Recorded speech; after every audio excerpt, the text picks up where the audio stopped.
Tornado emergency for Moore. You folks in Moore, you need to grab whatever it is you need to grab, and you need to go underground. It is a mile-wide debris cloud. It is a mile-wide wedge, violent tornado. The only way you're going to guarantee you will survive is if you are out of the way, below ground, storm cellar, or basement. I was at work and I saw on the TV, we were all watching the TV because we noticed the weather get really bad outside. And we were watching it, and I just watched the tornado go right by Warren Theater, and I knew in that moment that my house had probably been hit. Go Mike Bennett. Light gets tracked right down 19th, approaching Santa Fe. We had to bail out of it because it was coming right at us. It's absolutely massive. It's just shredding everything in front of it. I left work early. They let us go so we weren't stuck there in the tornado. Of course, Evan was in Briarwood Elementary. I wanted to get down and get him.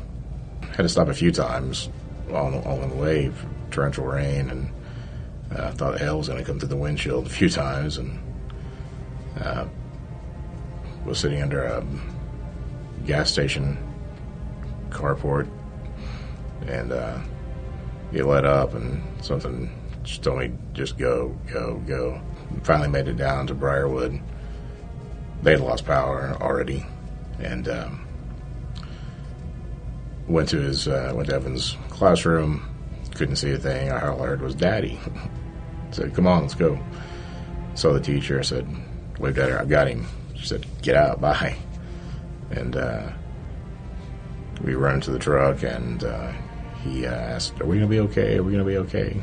Reports that Briarwood Elementary may have been hit in Moore. We have crews on the way, and we'll get that information for all of you just as quickly as possible. Right there on the top right of your screen, there's the school.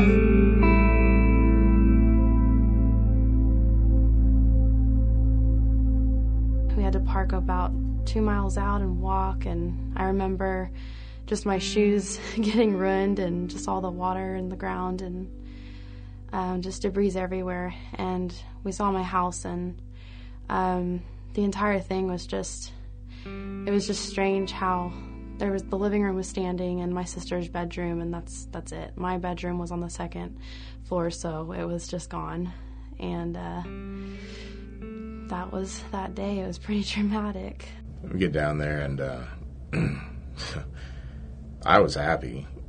I mean, I get there, and half the house is standing. We got in and inspected everything, saw what was there. It was weird that my bedroom, nothing was touched. Papers were laying where I left them, like nothing had happened, like there had been a tornado around that section of the house. It was weird. The first thing that I want to point out tonight is boots on the ground is an important part of what God's called us to do here. You know, in some places when a disaster comes, whether it's a hurricane or whatever, people just kind of sit back and they say, when is the government going to get here and do something? In Oklahoma, it's like everybody pulls out their shovels, their bulldozers, whatever they have to do, and they begin to get it done, because that's just the kind of people that live in this state. And so we thank God for that. Praise God.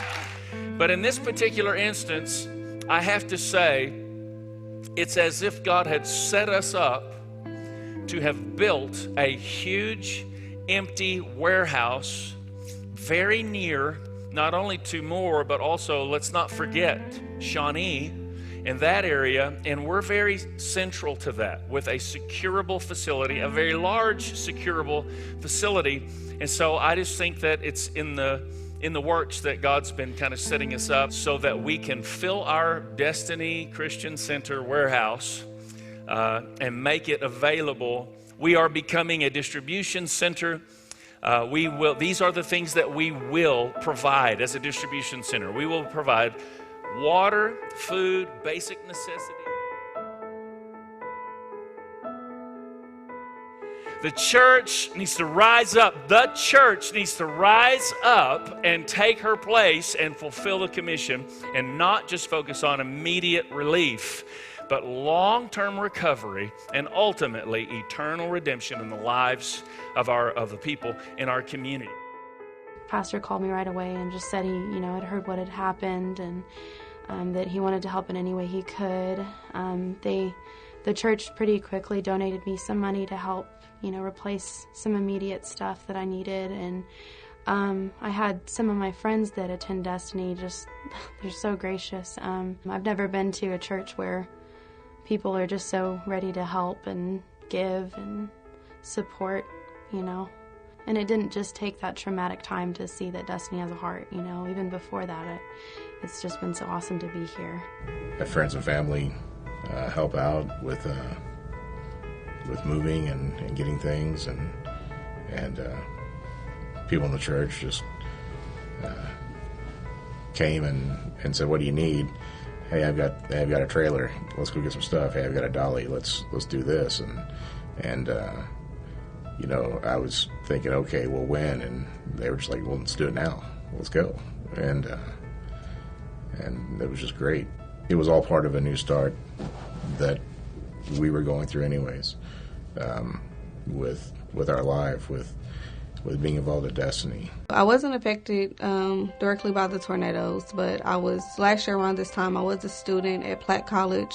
After the tornadoes happened, they came to us in class and told us there was an opportunity to come do a work-study job.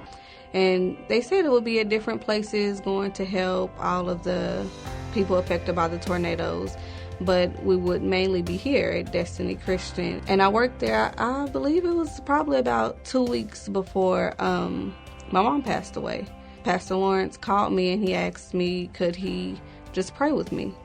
And so we prayed. I told him thank you and everything. And then he called back and he told me to come up to the church. They had something for me. They gave me a monetary donation, which was the very first thing I was able to put down for my mom's funeral. My mom did not have insurance. I'm the oldest of 9. I'm 24. At the time, I had a 6-month-old. My grandparents are gone, so it was on us to try to figure out, how to give my mom a proper burial. I didn't know back then how big of an impact that Pastor Lawrence and Tracy, just their whole family and this church will have on my life today. We didn't right off the bat start coming to Destiny, but that did not stop them from helping us. There was an old axiom back in the day that said, let's have church, but in times like this, let's be church. And that's what you guys are doing. You are being church. Me and James's relationship really got closer through all of that, and then I got engaged and things, continued to get better. And ladies and gentlemen, for the first time, allow me to introduce to you Mr. and Mrs. James and Laura Brewer. Really grew closer here too. I think if it wasn't for that tornado, I don't think I'd be as close to some of the people here now. And got to know Lawrence's heart too, and just really appreciate him as a pastor, and things are better. It was after the tornado, and we were having a time, a family time together when we were staying at Mom's. And that night, Evan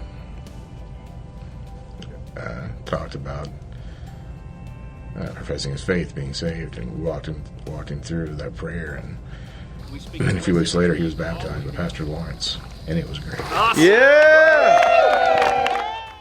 We're just really excited about life and doing what we're doing now. And Evan started his first year at Destiny this last year. There's no other place he'd rather be, and he came to me a few weeks ago and said, "How old do you have to be on church staff, Dad?" And I said, "Why? Well, I want to help Pastor Shane with the kids ministry." I said, "Well, that's awesome." For me to be happy here, for just to be here with this support system. I mean, everybody, nobody knew us. It's just like we dropped out of the sky. But I mean, the church, niece and family, they just opened their arms to us, just welcoming us. And not only do I have God to thank for everything, I give him all the praise and all the glory, but I have the Neeson family to thank. They are truly an inspiration. They're like my heroes.